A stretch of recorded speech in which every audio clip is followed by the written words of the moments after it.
Hello everyone, আসসালামু আলাইকুম। কেমন আছেন সবাই? আশা করছি অনেক ভালো আছেন। আলহামদুলিল্লাহ আমিও অনেক ভালো আছি। চলে আসলাম নতুন একটি ভিডিও নিয়ে। আশা করছি ভিডিওটি সবার ভালো লাগবে। সবাই ভিডিওটি লাস্ট পর্যন্ত দেখবেন। আজকে শুধু আপনাদেরকে দেখাবো আমাদের বাসার চারদিকের পরিবেশটা কত সুন্দর। দেখুন, অনেক সুন্দর, মাঠে কি সুন্দর ঘাস হয়ে রয়েছে। তারপর হচ্ছে গাছপালাগুলো অনেক সুন্দর লাগতেছে। বিল্ডিংগুলো ফাঁকা ফাঁকা ফাঁকা ফাঁকা হওয়ার কারণে এখানে বিকেলবেলা বাচ্চারা খেলাধুলা করতে পারছে। তো এখানে বেশ ভালোই লাগছে বাসাটা নিয়ে।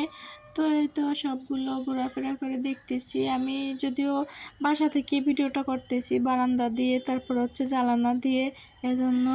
তো এই তো পরিবেশটা অনেক সুন্দর। এই যে নিচে একটা মামা শাক বিক্রি করতেছে, আর একটা মামা ওই জায়গায় এই যে মাঠটা পরিষ্কার করতেছে। এখানে কিন্তু প্রতিদিনই পরিষ্কার করা হয় রাস্তা, তারপর হচ্ছে মাঠঘাট সব কিছুই পরিষ্কার করা হয়। এখানের কিন্তু জায়গাটিও অনেক ভালো, সবাই পরিষ্কার পরিচ্ছন্ন করে রাখেও। তারপরে হচ্ছে আমি বারান্দায় আসলাম। এই তো বারান্দায় গাছগুলো দেখছিলাম, তো অনেক সুন্দর গাছগুলো, অনেক সুন্দর মরিচ গাছ হয়েছিল। তো আবার একটু বাইরের ভিউ নিলাম, তো ভিউটা কিন্তু অনেক সুন্দর আজকের। তো বিল্ডিংগুলোও কিন্তু অনেক ভালো লাগছে, সবগুলো ফাঁকা ফাঁকা।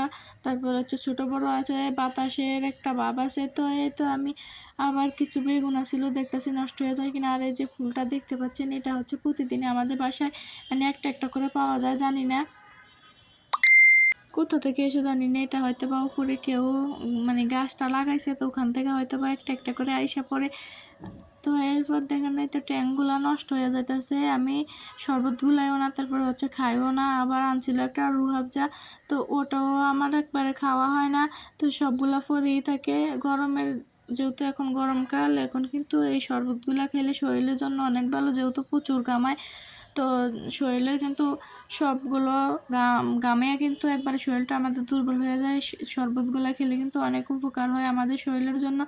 তো এই তো এরপর এই যে এটাকে কি যেন বলে ভুলে গেছিলাম আমি। এটা হচ্ছে টেবিলের উপরে খাবার দাবার রাখার জন্য বাটি, তারপরে এগুলো রাখলে কিন্তু এটা ভালো হয়, গরমের তাপটা টেবিলে লাগে না, যেহেতু এখন ডাইনিং টেবিলগুলোতে গ্লাস ব্যবহার করা হয়। তো এই তো অনেক সময় গ্লাস ফাইটা যাওয়ার সম্ভাবনা থাকে গরম কিছু রাখলে। এরপর হচ্ছে চুইঝাল আনছিল, তো এটা হচ্ছে খুলনার ঐতিহ্যবাহী চুইঝাল। তো আমি এটাকে দেখছিলাম ঘুরিয়ে ফিরিয়ে, এর ডেটগুলো ঠিক আছে কিনা। তো দেখলাম তো সব কিছুই ঠিক আছে। তো আবারও দেখতেছি, তো এটা খুলনার ঐতিহ্যবাহী চুইঝাল।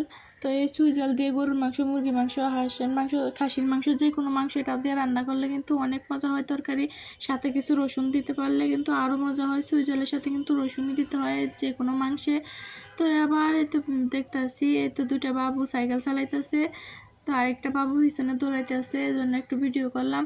তো আজকের ভিডিওটি এ পর্যন্তই। আবার দেখা হবে পরবর্তী অন্য কোনো ভিডিওতে। সে পর্যন্ত সবাই সুস্থ থাকবেন, ভালো থাকবেন। বিদায় নিচ্ছি। আল্লাহ হাফেজ সবাইকে। আসসালামু আলাইকুম।